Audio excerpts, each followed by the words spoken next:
Good afternoon, class. So today we're going to be talking about two-step equations, which is exciting because what we did last week is directly going to build on what we're going to do right now. So remember what we did last week. We worked on one-step equations. We worked on simple things like x plus 3 equals 4. Now, Johnny, do you remember how to do something like this? Sure you do. We talked about this.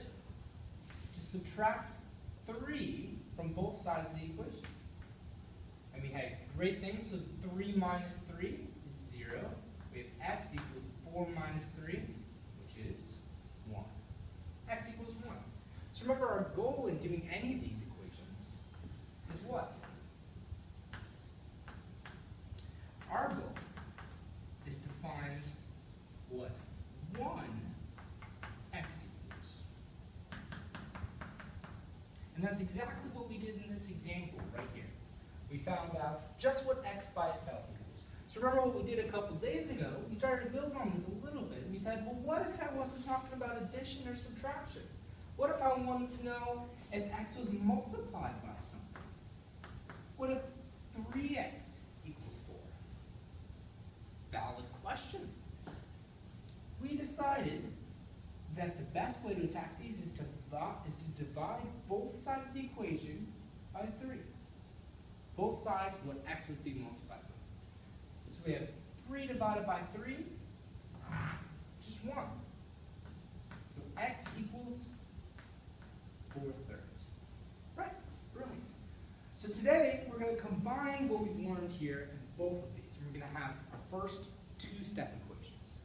So a two-step equation is something that's going to involve both either addition and subtraction and multiplication and division, or a combination of the two. So, if we want to pick something next, like 2x minus 1 equals 3, we're going to go back to how we first learned about these. And we first learned about these using what? Using our manipulatives, tying it to reality. So, we decided that x, we're going to represent like this. We're going to have 2 x's. We're going to subtract 1. And it's going to equal 3.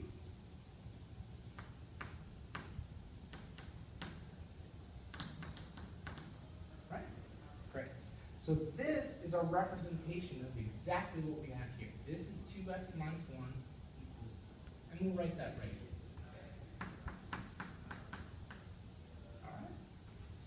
So the first thing to do here is we're going to want to get all of our blues together. We're going to want to add just like we did here.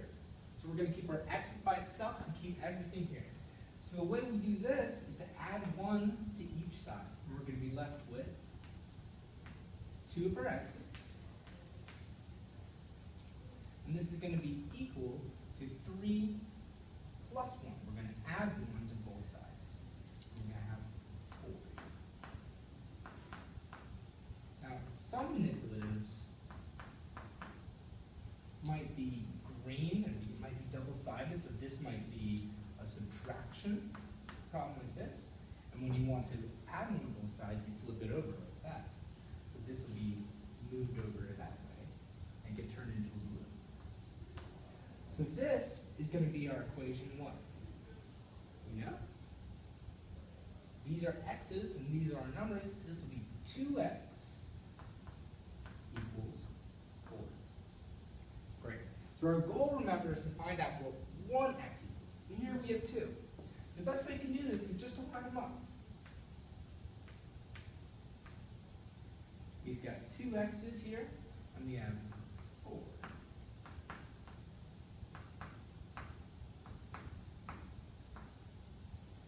So we want to know what 1x equals. Well, 1x is just going to be that right here. And the same thing goes. We're going to have 1x equals 2. So if we want to continue talking about what we did here, we can apply this to just general cases where we have any kind of numbers. We have 3x plus 2 equals 5.